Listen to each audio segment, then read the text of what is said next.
honor that they carry the memory of their son Max, who has given their lives, as I said earlier, on all of our behalf.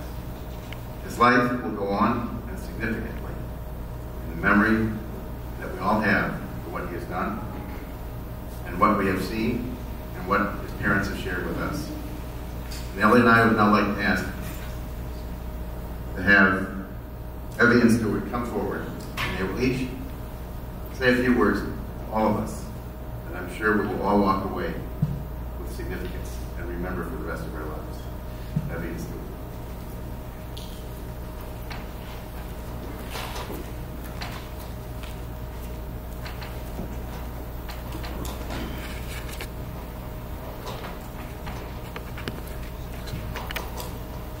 Morning.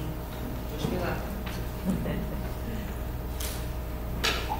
On behalf of our family, I'd like to thank each and every one of you for your generosity and for being part of this beautiful, very meaningful Sacred Torah campaign to honor Max, our beloved son and brother. I also like to thank, I know he's in the room, Ephraim Harkam for hosting and for providing our breakfast and his staff and everything, and I just want to thank you. Place holds a very special place in my heart. Our wonderful son Jake and so many of our family and members and friends are here today to participate and show their support. Unfortunately, our daughter Paige could not be here today, but she is definitely here in spirit. Paige moved to Israel last October, 3 months after Max fell during last summer's Operation Protective Edge. As a result of the huge outpour of love for our family received in Israel upon Max's passing, Paige felt an even stronger connection to Israel and decided to attend IDC University in Herzliya. She loves the fact that she is close to Max and has the opportunity to visit him as often as she can.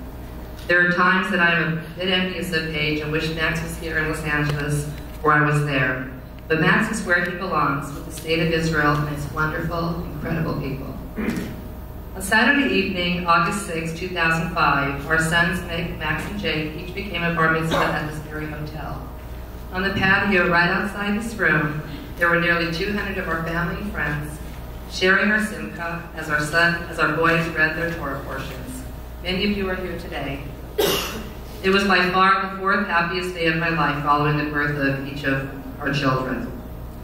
It's actually pretty surreal to me that the boys walked with the Torah on these very grounds.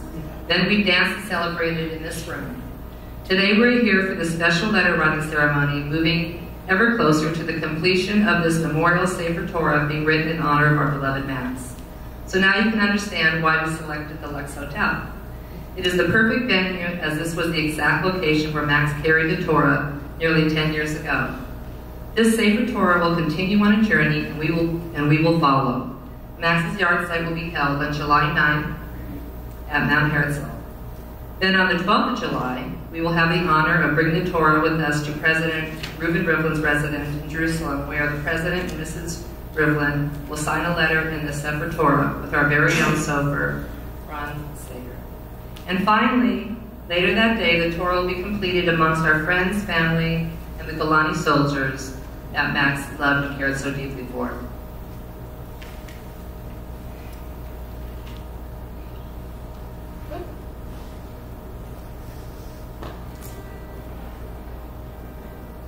In a million years, I would never have thought that Max would have moved to Israel. I'm sorry. Join the IDF, become a combat soldier. I know you do this to me right now and cry. In the elite Golani 13th Brigade, and receive recognition for being one of their best sharpshooters. I still believe to this day that his great hand-eye coordination skills were from his years of playing Xbox and PlayStation. Max fell in love with Israel when he went on Tugby birthright trip in June of 2012 with Paige and Jake. 3 months later, he followed his heart and returned to Israel. Max felt that he could not live in Israel unless he served in the IDF, something he knew was mandatory for its citizens. He worked very hard, went through the grueling training, and finally fulfilled his dream to become a soldier in the Golani Brigade. Max was always brave and fearless since the day he entered this world, and he died brave and fearless leaving it. He gave the ultimate sacrifice, his life. Max loved serving in the IDF and had very strong feelings about the need and obligation to defend Israel. Max persevered through many challenging times in his short life, but he always took responsibility for his actions and his decisions. He was such a brat. So it came as no surprise to me when he got in trouble while serving in the Army. Let's face it, he was born to be a Galanchuk. Max was truly loved and respected by the people that came to know him because of his genuine care of others. Through his ultimate sacrifice, Max became a hero to so many people. For Max, he would simply say that he was just doing his job. That was Max.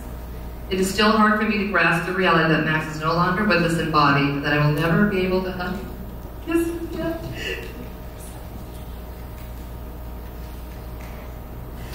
My beautiful boy grew up in Woodland Hills and became a true man in Israel. Max was and always will be my hero. And we're just going to show you a few special moments from Max's bar mitzvah, some special moments we'd like to share with you.